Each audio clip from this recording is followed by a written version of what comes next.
നേതാക്കളെ, സഹോദരി സഹോദരന്മാരെ, സുഹൃത്തുക്കളെ, മുതലപ്പൊഴി കണ്ണീർ പൊഴിയായി മാറിയിരിക്കുന്ന ഒരു ദുരന്തപൂർണമായ സാഹചര്യമാണ് നിലവിലുള്ളത്. ഈ ഒരു നാടിന്റെ നഷ്ടവും ഈ നാടിന്റെ സങ്കടങ്ങൾ, ഈ നാടിന്റെ വേദനയുമാണ് കഴിഞ്ഞ ദിവസം ഞങ്ങൾ കേരളത്തിന്റെ നിയമസഭയിൽ അവതരിപ്പിച്ചത്. മുതലപ്പൊഴി ഞങ്ങൾ ആദ്യമായിട്ടല്ല നിയമസഭയിൽ കൊണ്ടുവരുന്നത്. ഈ പുതിയ നിയമസഭ വന്നതിന് ശേഷം ഞങ്ങൾ ആദ്യം അവതരിപ്പിച്ച ഏറ്റവും പ്രധാനപ്പെട്ട വിഷയങ്ങളിൽ ഒന്ന് മുതലപ്പൊഴിയിലെ ദുരന്തമായി. എനിക്കിപ്പോഴും ഓർമ്മയുണ്ട്, അന്ന് അതുവരെ മരിച്ചവരുടെ എണ്ണം 56. ഈ കഴിഞ്ഞ ആഴ്ച ഞങ്ങൾക്ക് വീണ്ടും അവതരിപ്പിക്കുമ്പോൾ ഒരു മാറ്റവും അന്ന് ഞങ്ങൾക്ക് നിയമസഭയിൽ കേരളത്തിലെ ഗവൺമെന്റ് നൽകിയ ഉറപ്പുകൾ ഒന്നും പാലിക്കപ്പെട്ടിട്ടില്ല. പക്ഷെ ഇപ്രാവശ്യം അവതരിപ്പിച്ചപ്പോൾ മരണത്തിന്റെ നിരക്ക് 56 നിന്നും 73 മാറി. അന്ന് ഞങ്ങൾ 56 പേരാണ് മരിച്ചതെന്ന് പറഞ്ഞപ്പോൾ ഫിഷറീസ് വകുപ്പ് മന്ത്രി തർക്കിച്ചു. 18 പേരെ മരിച്ചതെന്ന് പറഞ്ഞു. അദ്ദേഹം ചില കണക്കുകൾ ഹാജരാക്കി. സർക്കാരിന്റെ തന്നെ കണക്കുകൾ ഹാജരാക്കിക്കൊണ്ട് ഞങ്ങൾ 56 പേര് തന്നെയാണ് മരിച്ചത് എന്ന് നിയമസഭയിൽ ഞങ്ങൾ തെളിയിച്ചു. ഇപ്പോൾ 73 പേര് മരണമടഞ്ഞിരിക്കുകയാണ്. ഈ ഹാർബറിന്റെ അശാസ്ത്രീയമായ നിർമ്മാണമാണ് ഈ മരണങ്ങൾക്ക് കാരണം, അപകടങ്ങൾക്ക് കാരണമെന്ന് എല്ലാവർക്കും അറിയാം. അതിനിടയിലാണ് അദാനി പോർട്ടിലേക്ക് കല്ല് കയറ്റുന്നതിന് വേണ്ടിയിട്ടുള്ള ഒരു സംവിധാനം അവിടെ വന്നത്. അതോടെ കുറെ കൂടി അപകടകരമായ നിലയിലായി. നമുക്കറിയാം, മണ്ണ് ഒരു സ്ഥലത്ത് നിന്നും മറ്റൊരു സ്ഥലത്തേക്ക് ഒരു സീസണിൽ മാറും. അടുത്ത സീസണിൽ ആ മണ്ണ് തിരിച്ചു വരും. ആ സ്വാഭാവികമായ മണ്ണിന്റെ ഒരു സ്ഥലത്ത് നിന്നും മറ്റൊരു സ്ഥലത്തേക്കുള്ള പോക്കിനെയും തിരിച്ചുവരവിനെയും തടസ്സപ്പെടുത്തുന്നത് കൊണ്ടാണ് മണ്ണ് നിറയുന്നത്. ഇന്നിപ്പോ എന്താ 2 അടി മാത്രം, 2 മീറ്റർ അല്ലേ, 2 മീറ്റർ മാത്രം ആഴമുള്ള സ്ഥലമായി മാറിയിരിക്കുന്നു ഈ പൊഴി. അവിടേക്ക് ബോട്ടുകൾ വരുമ്പോൾ ബോട്ടുകൾ മൺതിട്ടയിൽ ഇടിച്ചാണ് അവിടെ മറയുന്നത്. അവിടെ വേണ്ടത് 6 മീറ്റർ ആഴമാണ്. 2018 ഈ സർക്കാർ അദാനി പോർട്ടുമായിട്ടൊരു എഗ്രിമെന്റ് വെച്ചിരുന്നു. ആ എഗ്രിമെന്റ് അനുസരിച്ച് എല്ലാ സമയത്തും 6 മീറ്റർ ആഴം ഈ പൊഴിയിൽ ഉണ്ടാകണം എന്ന ആ എഗ്രിമെന്റിന്റെ ഭാഗമാണ്. ഏതെങ്കിലും സമയത്ത് അത് ഉണ്ടായിട്ടുണ്ടോ? അദാനി പോർട്ട് ഇപ്പൊ പറയുന്നു ഡ്രഡ്ജർ ഇല്ല, ഡ്രഡ്ജർ അടിപ്പിക്കാൻ പറ്റുന്നില്ല. മഴ പെയ്തത് ഇപ്പോഴല്ലേ, ജൂൺ മാസത്തിലല്ലേ, അല്ലെങ്കിൽ മെയ് അവസാനമല്ലേ മഴ പെയ്തത്.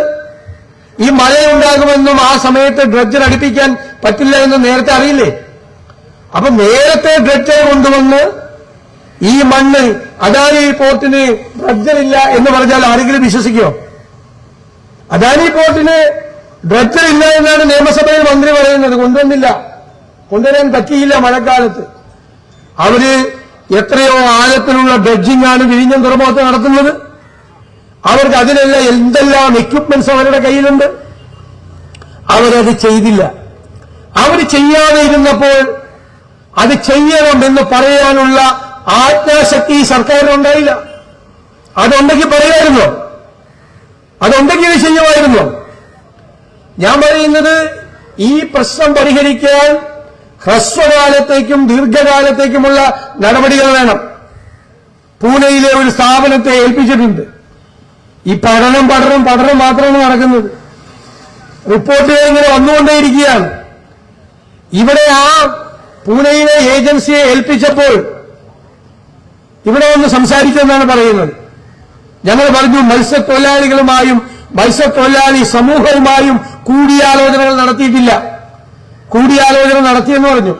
കൂടിയാലോചന നടത്തിയതിനു ശേഷം ഒരു ഡ്രാഫ്റ്റാണ്, കരട് റിപ്പോർട്ടിലാണ് നടത്തിയത്. എന്നിട്ട് കൂടിയാലോചന നടത്തിയതിനു ശേഷം ഈ കരട് റിപ്പോർട്ടിൽ യാതൊരു വ്യത്യാസമില്ല. പിന്നെ ഇതിലെ കൂടിയാലോചന നടത്തുന്നത് ശാസ്ത്രീയമായ അറിവുകളോട് അതോടൊപ്പം മത്സ്യത്തൊഴിലാളി സമൂഹത്തിന്റെ പ്രാചീനമായ അറിവുകൾ കൂടി കൂട്ടിച്ചേർത്താൽ ഇതിന് പരിഹാരം ഉണ്ടാക്കാൻ പറ്റുള്ളൂ. ഞങ്ങൾ നിയമസഭയിൽ പറഞ്ഞു, 2018 എറണാകുളം ജില്ലയിലെ എന്റെ നിയോജക മണ്ഡലമായ പറവൂർ വെള്ളപ്പൊക്കം ഉണ്ടായപ്പോൾ ഏറ്റവും കൂടുതൽ ദുരിതമനുഭവിച്ച പ്രദേശമാണ്. വെള്ളം വന്ന് നിറയുകയാണ് എല്ലാ സ്ഥലത്തും. അപ്പൊ ഉദ്യോഗസ്ഥന്മാർ പറഞ്ഞു, കുഴപ്പമില്ല സാറേ, നാളെ രാവിലെ ആവുമ്പോൾ വെള്ളം ഇറങ്ങുന്നു.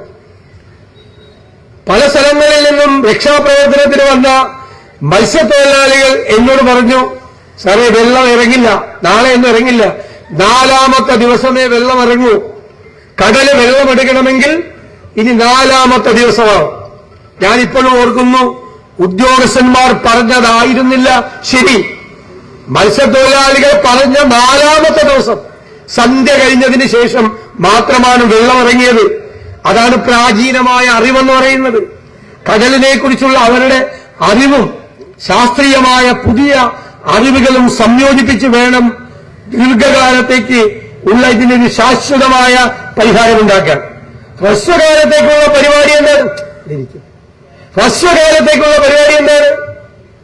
ഹ്രസ്വകാലത്തേക്ക് ഈ 2018 ഉണ്ടാക്കിയിരിക്കുന്ന ഈ എഗ്രിമെന്റിന്റെ ഭാഗമായി അദാനി പോർട്ടിനെ കൊണ്ട് ഇത് കൃത്യമായി ഡ്രഡ്ജ് ചെയ്യിക്കാനുള്ള തന്റെ ഈ സർക്കാരിന് ഉണ്ടോ എന്നാണ് ചോദ്യം. ഉണ്ടോ?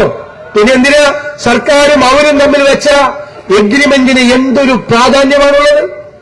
എന്ത് കടലാസിന്റെ വിലയുണ്ടോ ആ എഗ്രിമെന്റിന്? എന്താണ് ഇവര് അവരുടെ മുമ്പിൽ ചെല്ലുമ്പോൾ നട്ടല് വയ്ക്കുന്നത്? ഒരു സർക്കാരില്ലേ ജനങ്ങൾക്ക് വേണ്ടിയല്ല എഗ്രിമെന്റ് വെച്ചത്. അവരിവിടെ നിന്ന് കല്ല് കയറ്റി കൊണ്ടുപോകുമ്പോൾ നിങ്ങൾ എഗ്രിമെന്റിൽ പറഞ്ഞിരിക്കുന്നത് പോലെ നിങ്ങളിത് ഡ്രഡ്ജ് ചെയ്തില്ലെങ്കിൽ നിങ്ങൾക്ക് ഇവിടെ നിന്ന് കല്ല് കയറ്റി കൊണ്ടുപോകാൻ സാധ്യമല്ല എന്ന് പറയാൻ സർക്കാർ തയ്യാറാവണ്ടേ? എന്നിട്ടും ചെയ്തില്ലെങ്കിൽ സർക്കാർ അത് ചെയ്തിട്ട് അതിന്റെ പണം അവരിൽ നിന്ന് ഈടാക്കണ്ടേ? സർക്കാരിന് എന്തെല്ലാം സംവിധാനങ്ങളുണ്ട് അത് ചെയ്യാൻ? അതൊന്നും ഇവര് ചെയ്യില്ല. ഇവരെ അദാനി പോർട്ട് അത് ചെയ്തില്ല എന്ന് പറയുക. ഇന്നലെ നിയമസഭയിൽ വളരെ രസകരമായ വേറെ കാര്യമുണ്ടായി.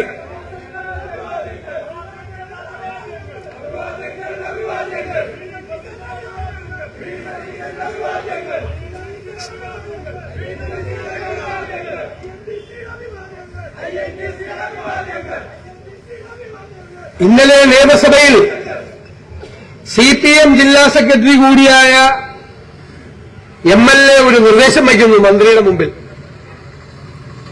അദാനി പോർട്ടിനെ കൊണ്ട് ചെയ്യിക്കേണ്ട, സർക്കാർ ചെയ്താൽ മതിയെന്ന്. അപ്പൊ മന്ത്രി നേരത്തെ പ്ലാനിംഗ് ആണ്, നേരത്തെ തമ്മിലുള്ള പ്ലാനിംഗ് ആണ്. മന്ത്രിയുടെ മറുപടി, മന്ത്രി സജി ചെറിയാണ്ട്, ഇനി സർക്കാർ ചെയ്യാൻ പോകും.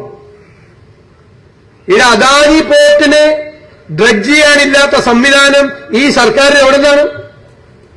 ഹാർബർ എഞ്ചിനീയറിംഗിന്റെ കയ്യിൽ ഇവിടെ ഡ്രഡ്ജ് ചെയ്യാൻ പറ്റിയ ഡ്രഡ്ജറുണ്ടോ? അവര് ചെയ്തത് നല്ലത്, ചെയ്ത പണം ഈടാക്കണം. അപ്പൊ അദാനിയെ കൊണ്ട് ചെയ്യിപ്പിക്കാൻ ഇവര് തയ്യാറല്ല, ധാരണയാണ്. അപ്പൊ എഗ്രിമെന്റിന് എന്ത് വില? സർക്കാരും അവരും തയ്യാറുണ്ടാക്കിയ എഗ്രിമെന്റിന് എന്ത് വില? എത്ര പേർക്കാണ് ഇവിടെ പരിക്ക് പറ്റിയത്? എത്ര ലക്ഷക്കണക്കിന് രൂപയുടെ വെള്ളവും വലയുമാണ് ഇവിടെ നശിച്ചു പോയത്? എത്ര പേർക്കാണ് കോമ്പൻസേഷൻ കിട്ടാനുള്ളത്? അപ്പൊ മന്ത്രി പറഞ്ഞത് ക്ഷേമനിധി ബോർഡിൽ അംഗമായിട്ടുള്ളവർക്ക് എല്ലാവർക്കും നഷ്ടപരിഹാരം കിട്ടിയിട്ടുണ്ട്. ക്ഷേമനിധി ബോർഡിൽ അംഗമില്ലാത്തവർക്കാണ് ഇതില് നഷ്ടപരിഹാരം കിട്ടാത്തതെന്ന്. ഞാനൊരു കാര്യം ചോദിച്ചോട്ടെ, ക്ഷേമനിധിയിൽ അപേക്ഷ കൊടുത്ത എല്ലാ മത്സ്യത്തൊഴിലാളികൾക്കും ക്ഷേമനിധിയിൽ ഇവർ അംഗത്വം കൊടുക്കാറുണ്ടോ? മത്സ്യത്തൊഴിലാളി പറയട്ടെ, കൊടുക്കാറുണ്ടോ? കൊടുക്കാറില്ല. മത്സ്യത്തൊഴിലാളികളല്ലാത്ത എത്ര പേർ CPMന്റെ സഹായത്തോടുകൂടി ഈ ക്ഷേമനിധി ബോർഡിൽ അംഗത്വം എടുത്തിട്ടുണ്ട്? എന്നിട്ട് പാവം മത്സ്യത്തൊഴിലാളികൾക്ക് കിട്ടേണ്ട ആനുകൂല്യങ്ങൾ അർഹതയില്ലാത്തവരുടെ കൈകളിലേക്ക് എത്തുക.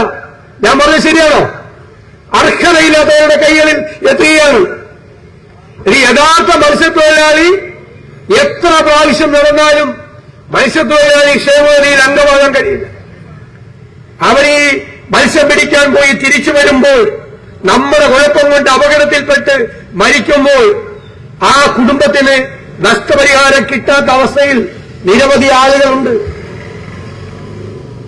സർക്കാർ ഇവിടെയുള്ള എല്ലാ മത്സ്യത്തൊഴിലാളികൾക്കും സമയബന്ധിതമായി അവരെ ക്ഷേമനിധിയിൽ ചേർക്കും. 10 ദിവസം കൊണ്ട് ഈ മുതലപ്പൊഴിയിലെയും ഇവിടെ മീൻ പിടിക്കാൻ പോകുന്ന മുഴുവൻ മത്സ്യത്തൊഴിലാളികൾക്കും അവർക്ക് ക്ഷേമനിധിയിൽ അംഗത്വം കൊടുക്കാനുള്ള തീരുമാനം എടുക്കാൻ പറ്റുമോ? അതൊന്നും എടുക്കില്ല. അതൊന്നും എടുക്കാൻ പറ്റില്ല അവർക്ക്. എങ്ങനെയാണ് ആളുകൾ വള്ളവും വലവും മേടിക്കുന്നത്? വള്ളത്തിൽ പോകുന്ന ആളുകൾ ഭാര്യയുടെ കെട്ടുതാരി വരെ പണയപ്പെടുത്തിയിട്ടാണ് ഈ വള്ളവും വലവും മേടിക്കുന്നത്. ഇപ്പോഴത്തെ സ്ഥിതി എന്താ? പഴയ കാലമാണ്. കടലിൽ മത്സ്യലഭ്യതയില്ല. ഒരു വർഷത്തിൽ എത്ര പ്രാവശ്യമാണ് മുന്നറിയിപ്പ്, കാലാവസ്ഥാ മുന്നറിയിപ്പ്?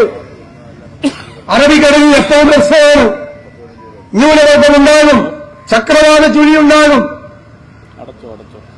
അതിതീവ്ര മഴയുണ്ടാകും. കടലിൽ പോകരുത്. ഒരു വർഷത്തിൽ എത്ര ദിവസമാണ് ഈ മുന്നറിയിപ്പ്? കടലിൽ പോകണ്ട. ഇനി പോകുന്ന ദിവസം മീൻ കിട്ടും, മത്സ്യലഭ്യത ഉണ്ടെന്ന് ഉറപ്പുണ്ടോ? പോകണമെങ്കിൽ എന്താ സ്ഥിതി? മണ്ണെണ്ണയുടെ വില, മണ്ണെണ്ണയ്ക്ക് 40 രൂപ ഉണ്ടായിരുന്ന സമയത്താണ് നമ്മുടെ പ്രിയങ്കരനായ ഉമ്മൻചാണ്ടി 25 രൂപ സബ്സിഡി കൊടുത്തത്. 25 രൂപ. 40 രൂപ മണ്ണെണ്ണയ്ക്കുള്ളപ്പോ 25 രൂപ സബ്സിഡിയാണ്. ഇപ്പൊ എത്രയാ? ഇപ്പൊ 120 മുതൽ 140 വരെയുണ്ട് ബ്ലാക്കിൽ മണ്ണെണ്ണയ്ക്ക്. ഇപ്പോഴും കൊടുക്കുന്ന സബ്സിഡി എത്രയാ? 25 രൂപ. തമിഴ്നാട്ടിൽ കൊടുക്കുന്നുണ്ടല്ലോ. മണ്ണെണ്ണയുടെ വിലയ്ക്ക് സമാനമായിട്ടുള്ള മണ്ണെണ്ണ സബ്സിഡി തമിഴ്നാട്ടിലെ മത്സ്യത്തൊഴിലാളികൾക്ക് കൊടുക്കുന്നുണ്ട്. കേരളത്തിൽ കൊടുക്കുന്നില്ല. കേരളത്തിൽ ഇപ്പോൾ 25 രൂപ സബ്സിഡി മേടിച്ച് 120 രൂപയ്ക്കോ 130-നോ 140-നോ മണ്ണെണ്ണ അടിച്ച് കടലിൽ പോയാൽ മത്സ്യം കിട്ടുമെന്ന് വല്ല ഉറപ്പുണ്ടോ? തീരെ ശോഷണം നടന്നുകൊണ്ടിരിക്കുന്നു. ഒരുപാട് പ്രശ്നങ്ങളാണ്. തീരപ്രദേശത്ത് മുഴുവൻ സങ്കടങ്ങളാണ്. സർക്കാർ ചെറുവിൽ നനയ്ക്കുന്നില്ല ഈ പ്രശ്നം പരിഹരിക്കാൻ. ഒന്നും ചെയ്തിട്ടില്ല. പൂനെ എന്നുള്ളൊരു ഏജൻസിയെ വെച്ചിട്ടുണ്ടെന്നാണ് റിപ്പോർട്ട് മാത്രം.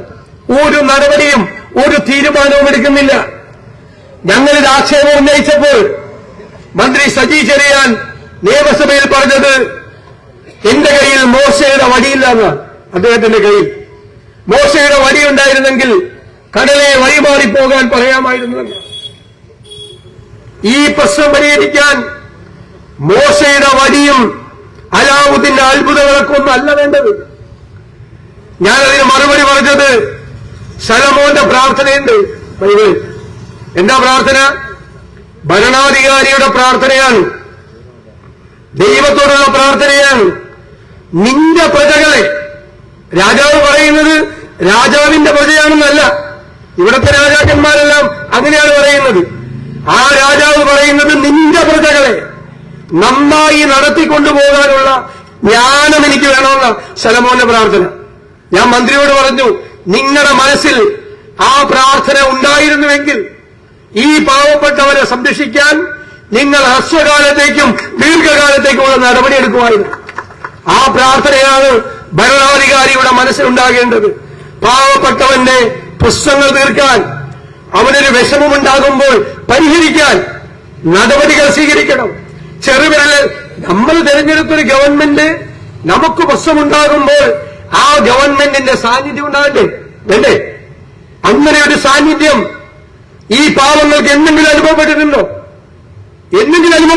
ആ സാന്നിധ്യം ഒരു ഗവൺമെന്റിന്റെ? ഞാൻ എന്തെങ്കിലും ചെയ്യണ്ടേ? എന്തെങ്കിലും. ഇത്രയും ആളുകൾ ഒരു പ്രദേശത്ത് നിന്ന് മരിക്കുക. ഞാൻ പറഞ്ഞു നിയമസഭയിൽ ഒരു പെൺകുട്ടി ഒരു യോഗത്തിൽ സംസാരിക്കുന്നത്, അവരുടെ ബന്ധുക്കൾ 4 പേരാണ് മരിച്ചത്. അവരെല്ലാവരോടും ചോദിക്കുകയാണ്, നിങ്ങൾ വന്ന് ഞങ്ങൾ ആശ്വസിപ്പിച്ചാൽ മതിയോ? നിങ്ങളൊരു നടപടിയെടുക്കണ്ടേ? ചങ്കിൽ തുളച്ചു കയറുന്ന ചോദ്യമായിരുന്നു. ഒരു കുടുംബത്തിലെ 4 പേരെ നഷ്ടപ്പെട്ട ഒരു പെൺകുട്ടിയുടെ സങ്കടം. എത്ര പേരാണ് കുടുംബത്തിൽ നിന്നൊരാൾ നഷ്ടപ്പെട്ടിട്ടും വീണ്ടും ആ കുടുംബത്തിലെ ആളുകൾ തന്നെ വീണ്ടും പോകുന്നത്? കാരണം വീട് തീ വഹിക്കണ്ടേ, പട്ടിണി മാറ്റണ്ടേ, കടം തീർക്കണ്ടേ, എത്ര ദിവസം ഒരു വർഷത്തിൽ കടലിൽ പോകാൻ പറ്റും? ബാക്കിയുള്ള ദിവസങ്ങളിൽ കടമെടുത്ത് ജീവിക്കുന്നതിന്റെ കടം വീട്ടണമെങ്കിൽ കടലിൽ പോകണ്ടേ? ഏറ്റവും പാവപ്പെട്ടവരില്ലേ? ഞങ്ങൾ അഭിമാനത്തോടെ പറയുന്നു, കഴിഞ്ഞ 3 വർഷത്തിനിടയിൽ കേരളത്തിലെ പ്രതിപക്ഷം ഈ നിയമസഭയിൽ ഏറ്റവും കൂടുതൽ ഉന്നയിച്ചത് ഈ തീരപ്രദേശത്തെ ജനങ്ങളുടെ സങ്കടങ്ങളാണ്.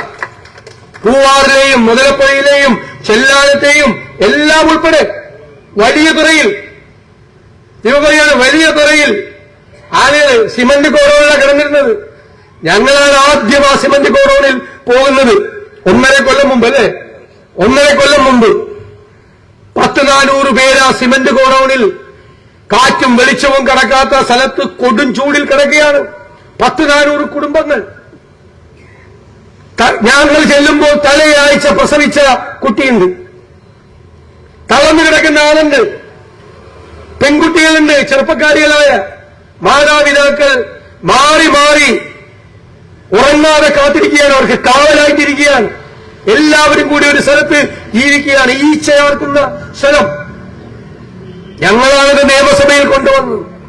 കൈകൾ കൂപ്പി ഞങ്ങൾ ഗവൺമെന്റിനോട് പറഞ്ഞു, ഈ പാവങ്ങൾക്ക് ആദ്യം വാടകയ്ക്കൊരു സ്ഥലമെടുത്തു കൊടുക്കണം, എന്നിട്ട് അവർക്ക് ഏതെങ്കിലും പദ്ധതിയിൽപ്പെടുത്തി അവർക്ക് താമസിക്കാനുള്ള സൗകര്യമൊരുക്കണം. ഇത് കാലാവസ്ഥ വ്യതിയാനത്തിന്റെ കൂടി ഇരകളാണ്.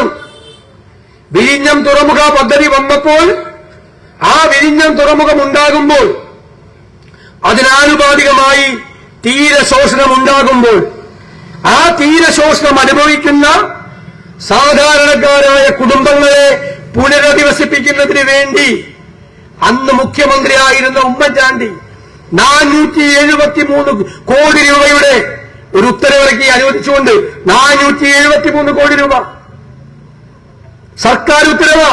ഉമ്മൻചാണ്ടിയുടെ കാലത്ത് എന്തു പ്രശ്നം തീരപ്രദേശത്തുണ്ടായാലും, ഒരാളുടെ വീടും സ്ഥലവും കടലെടുത്തു പോയാൽ സർക്കാർ ഉണ്ടാകണം സംരക്ഷിക്കാൻ എന്ന് മനുഷ്യസ്നേഹിയായ ആ മുഖ്യമന്ത്രി ഈ പാവങ്ങൾക്ക് കൊടുത്ത ഉറപ്പിന്റെ ഭാഗമായി സർക്കാർ ഉത്തരവിറക്കി.